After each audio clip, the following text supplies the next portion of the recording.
The BRICS summit concluded with the adoption of the Goa Declaration. Talks that the leaders called substantive and productive led to them agreeing on issues of critical importance. The BRICS Goa Declaration unanimously agreed to recognize the threat that terrorism poses to regional and global peace. The declaration also seeks to increase commercial cooperation to create wealth in all 5 BRICS nations. In order to further bridge the gap in the global financial system, the nations agreed to fast-track the setting up of a BRICS rating agency. Our response to terrorism must, therefore, be nothing less than comprehensive. And we need to act both individually and collectively. Selective approaches to terrorists, individuals and organizations will not only be futile but also counterproductive. Chinese President Xi Jinping said protectionism has no place in globalization. To promote trade and development in all 5 nations, stronger coordination is needed.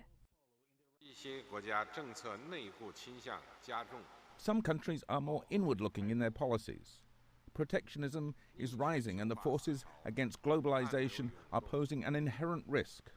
Furthermore, we have to confront complicated geopolitical factors intertwined with traditional and non-traditional security risks and rising global challenges such as terrorism, infectious diseases and climate change.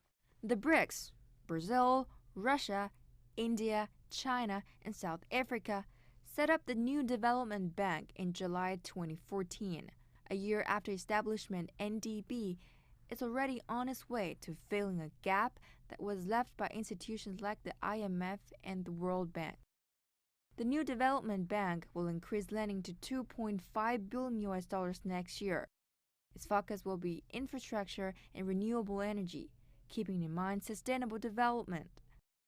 Leaders also touched upon issues of global concern.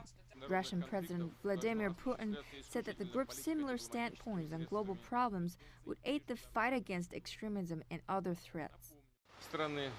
Our countries have close positions on global and regional problems. Therefore, the decisive steps on fighting terrorism and for joint response on other key challenges and threats of today.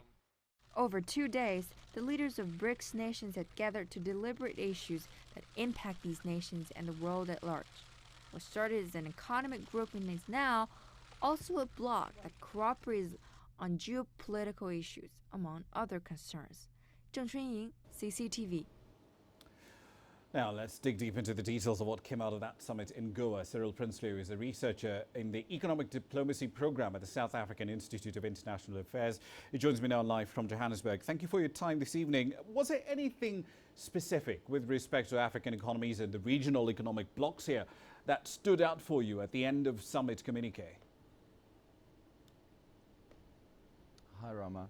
Rama, I think we have to remember that South Africa is the only country in the BRICS has always had Africa as a key part of their agenda and a key part of their intervention in the BRICS. Having said that, I think a lot of the issues that the BRICS have touched on, not only in the Goa Declaration, but also in previous declarations, are issues that do not only affect African countries, but equally developing countries, emerging countries, such as the BRICS themselves. So there's a lot of talk about sustainable development, a lot of talk about the Addis agenda. So I think even though there wasn't a specific focus on Africa, we have to remember that many of the issues that they do touch on ultimately affects many African countries as well. And we will get to those in just a moment. But let's start with a framing of this whole Goa summit. Did all the focus on the spat between India and Pakistan over the Indian Prime Minister's comments describing Pakistan as, and I'm quoting him here, the mothership of terrorism, among other things, did that overshadow the wider developments from the summit? Rama, I won't say that overshadowed anything really. Of course, we know for India, security has always been a key issue. And of course, with India hosting, they've been a big driver behind the agenda. So of course, we knew security was going to feature key on the agenda. Of course, with the incidents towards the north of the country a couple of weeks ago, this surely has placed a bit more of a focus on the security agenda. Of course, we know not all the BRICS countries agrees necessarily on all these security issues, especially Pakistan. But we also know that BRICS is a form of cooperation. So BRICS countries don't get together in this forum to discuss issues of disagreement. Instead, they use this platform almost, and they have in the past used it almost exclusively on areas where they do cooperate, where they do agree on. And that's exactly what we saw again at the Goa summit over the weekend. Indeed. Let's focus on one thing they did agree on. They argued, and I'm quoting from the communique here, profit should be taxed, quote, where the economic activity is performed and the value is created. Now, taking that sentence alone, it does sound like the BRICS are calling for a relatively radical overhaul of established practice. But it's one thing to say it, but how do they move from talking about it to actually implementing these ideas? Roma, I think if we look at what the BRICS are, what their mandate, their agenda is, it's always been about addressing issues. It's always been about changing things. Of course, the new development bank is a key example of just that. You know, these group of countries getting together and saying we want to change how things are done. Firstly, we have to remember that, you know, these changes don't happen overnight. You know, of course, the new development bank is doing a superb job thus far, but they don't happen overnight. Secondly, I think, and this has been a key driver of the Indian presidency, has been their focus on institutionalization of BRICS. So creating structures, creating agreements amongst these countries to solidify their agenda and to promote cooperation. So these kind of issues that you talk about, certainly going forward, they'll look to address them by strengthening the cooperation amongst the member states, and that way move forward these kinds of agendas. Indeed, it will be interesting to see how that would tie into the wider OECD effort. One final question for you, Cyril. The 5 leaders also called for more investments in infrastructure, both public and private. To what extent has this new development bank funded infrastructure programs that would otherwise have been ignored completely by bigger IFIs like the World Bank and the IMF?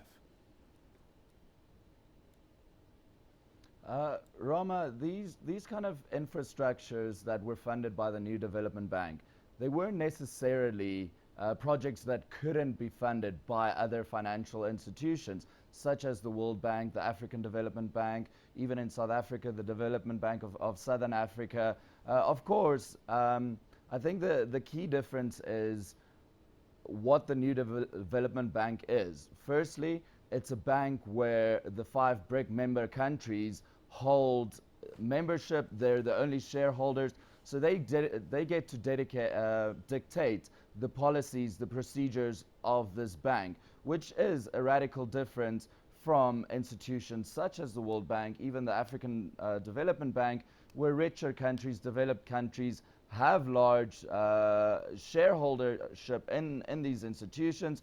Of course, big influence on the policies. Second thing is what we've also seen in the new development bank, for example, in China. They extended loans in domestic currency. And that's always been a key issue for developing countries because of the exchange risk. You borrow in dollars, tomorrow the exchange rate change. Of course, without borrowing any more money, all of a sudden your loan is getting more expensive. So I think we have to remember it's not necessarily that other financial institutions couldn't provide these loans. It's just that the new development bank is certainly trying to look at different ways of doing business, doing it better, and ultimately promote development in these countries on their own terms. Indeed. We'll leave it there for the time being. Thank you very much for your time. We've been speaking to Cyril Prinsloo, who's a researcher in the Economic Diplomacy Program at the South African Institute of Economic Affairs.